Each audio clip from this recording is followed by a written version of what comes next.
안녕하세요 여러분. 여러분과 함께 제1고에서 통합사회를 가르치고 있는 일반사회 파트 담당 김영진 쌤입니다.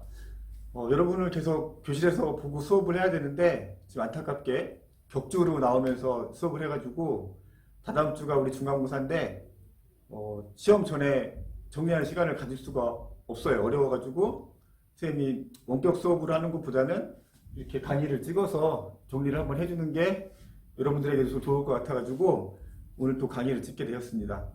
오늘도 선생님은 선생님이 아니면 이해시킬 수 없다라는 마음을 가지고 열심히 강의할 테니까 여러분들도 나는 다 이해할 수 있다라는 마음을 가지고 즐겁게 강의를 보셨으면 좋겠어요. 열심히 노력한 만큼 꼭 좋은 성적이 있을 거라 선생님은 기대합니다. 선생님도 열심히 가르쳤고 여러분도 열심히 공부했으니까 반드시 여러분 마음에, 선생님 마음에 쏙 드는 성적 결과가 나왔으면 좋겠어요. 자, 그럼 강의를 시작하도록 하겠습니다. 자, 여기 보면 제목이 있죠. 통합사회 일반사회 파트 시험 잘 보기 프로젝트 영진쌤과 함께. 그래서 여기가 대단원 네 번째 인권보장과 헌법, 일단은 소단원 1부터 4까지가 이제 중간고사 시험 범위고요. 여기에 단원별로 각각의 중요한 내용을 선생님이 좀 정리를 해놨어요. 그러니까 이것만 본다고 되는 게 아니고 선생님이 수업 시간에 판서했던 내용이랑 여러분 교재에 있는 내용, 교과서에 있는 내용들도 같이 다 봐야 100점 또는 좋은 성적을 받을 수 있어요. 그러니까 오늘 선생님이 강의해 주는 건 진짜 중요한 내용들이고 이건 반드시 봐야 된다라는 개념이니까 그렇게 숙지하고 같이 공부를 했으면 좋겠습니다. 그럼 먼저 첫 번째가 역사 속에서 인권이 확립되어 온 과정이라는 단원인데 여기서 중요한 건 우리가 가지고 있는 인간의 권리, 인권의 특징이 뭐가 있느냐 이게 이제 상당히 중요하죠. 그래서 여기 선생님이 쭉 써놨죠. 자, 첫 번째는 천부성인데 인간의 권리는 하늘이 부여했다라는 거죠. 천부인권. 그다음에 보편성은 인간이면 누구나 지구상에 사는 인간이면 누구든지 다 보장받는다 해서 보편성. 그리고 인권은 그 누구도 침해할 수 없다 해서 불가침성. 침범이 불가능하다 그 얘기죠.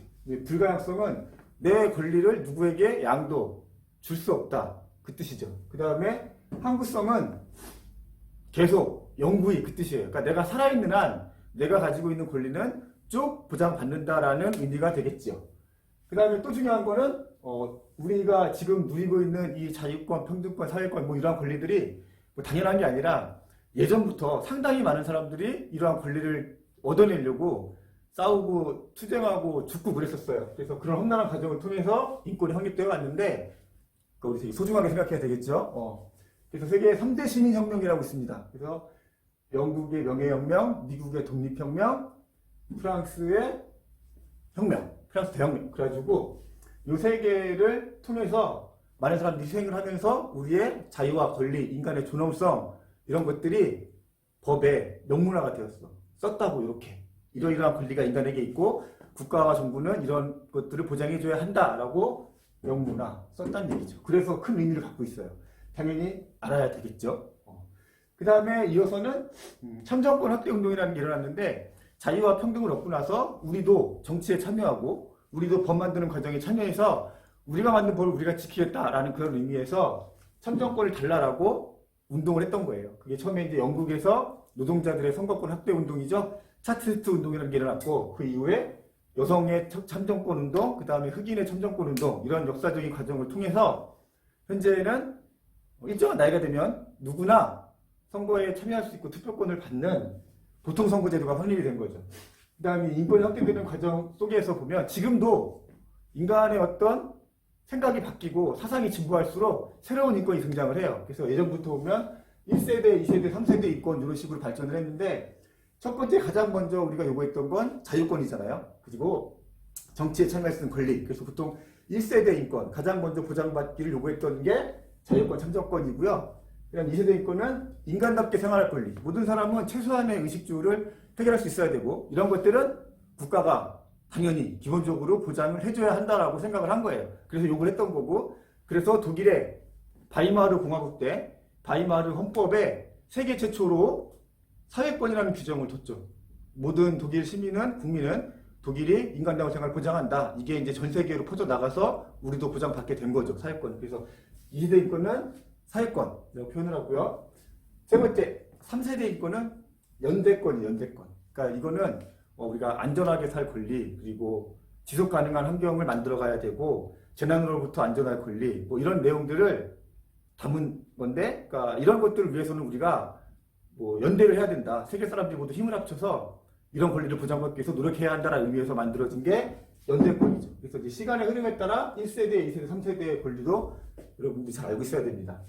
그 다음에 두 번째 수도원에 가면 현대사회에서 새롭게 등장한 인권이 있는데요. 이 부분은 선생님이 많이 설명하진 않을 거예요. 왜냐하면 교과서에도 설명이 좀 잘 돼 있고요. 그렇게 어려운 게 아니라서 주거권, 그러니까 우리가 어느 지역에 살 때 뭐 주거에 대한 안전성 있잖아요.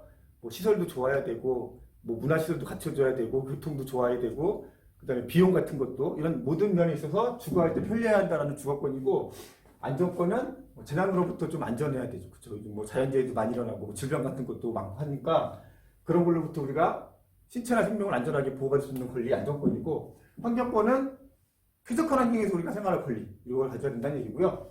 문화권은 누구나 문화생활을 동등하게 향유할 수 있어야 한다. 그리고 특히 이제 요즘에 다문화 가정도 많고 하니까 다문화 가정이라든지 뭐 사회적 약자, 소수자들에게도 그들의 언어나 문화, 종교 같은 것들을 향유할 수 있도록 보장해야 한다. 뭐 그런 의미를 담고 있습니다. 그래서 이 부분은 그렇게 많이 어렵지 않으니까 여러분들이 교과서를 통해서 또는 우리 교재 있죠? 교재를 통해서 한번 확인해 보시고요.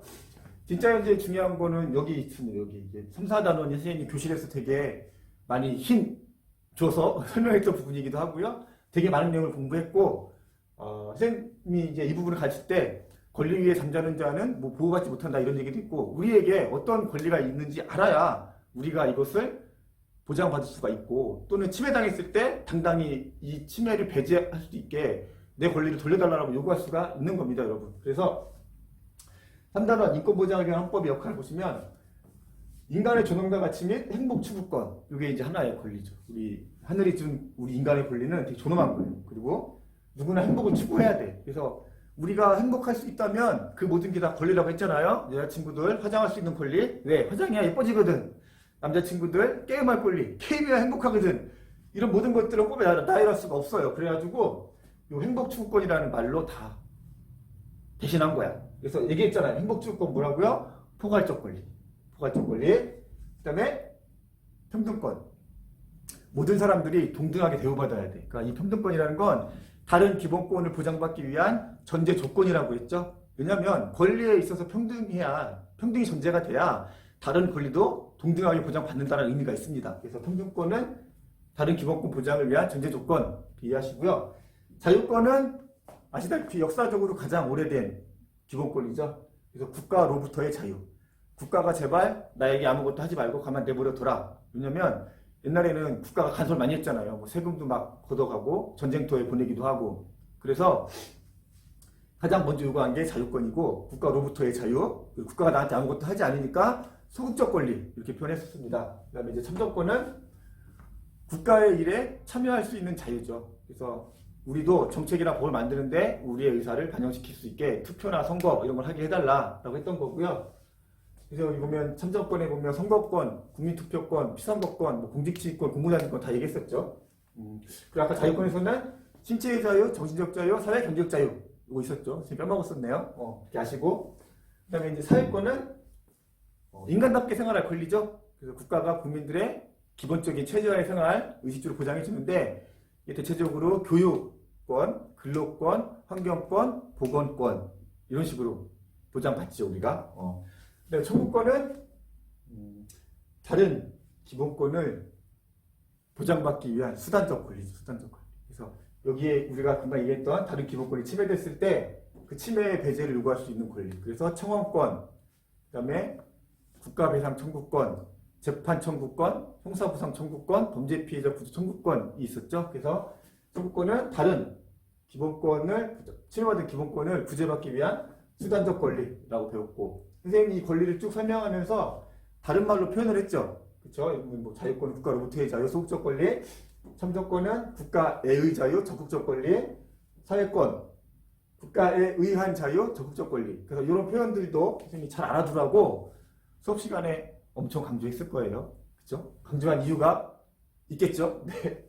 그 다음에 이런 기본권을 보장받는다라고 하면 반대로 어떠한 경우에는 국가가 기본권을 제한한대. 그래서 우리 헌법에 37조 2항에 보면 모든 국민의 자유와 권리는 국가 안전보장, 질서유지, 공공복리를 위해서 제한할 수 있다라고 제한 사유를 적어놨고요.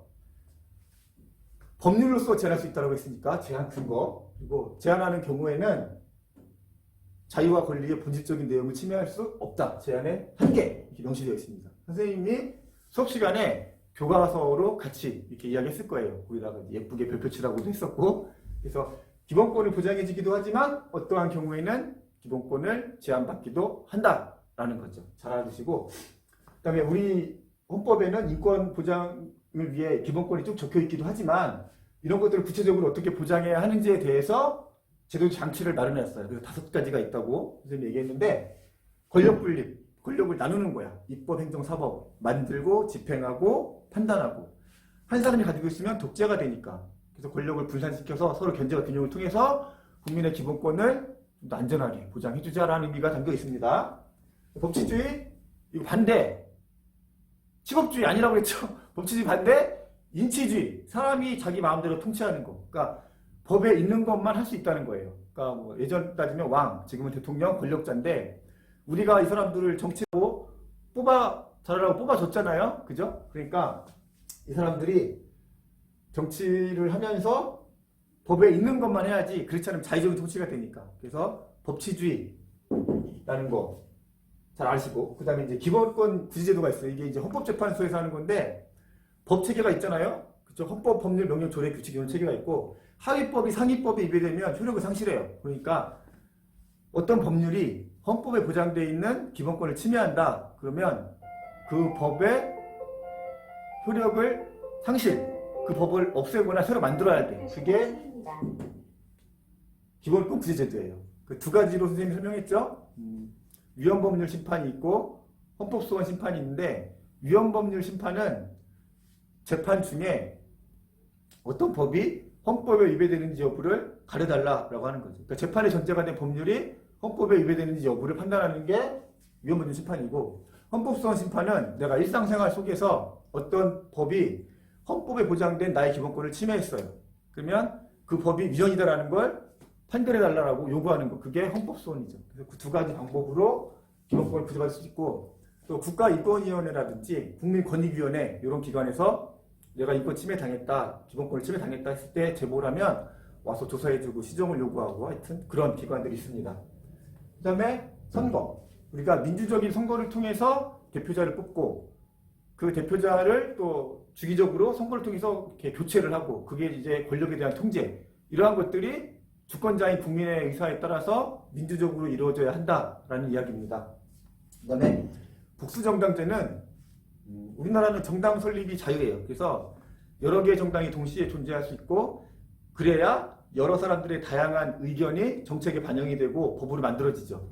그래서 우리나라는 여러분도 그렇고 저도 그렇고 누구든지 정치적 의사를 자유롭게 표현할 수 있고 정당을 만들어서 정치활동을 할 수 있다라는 게 복수정당제입니다. 그래서 이 5가지가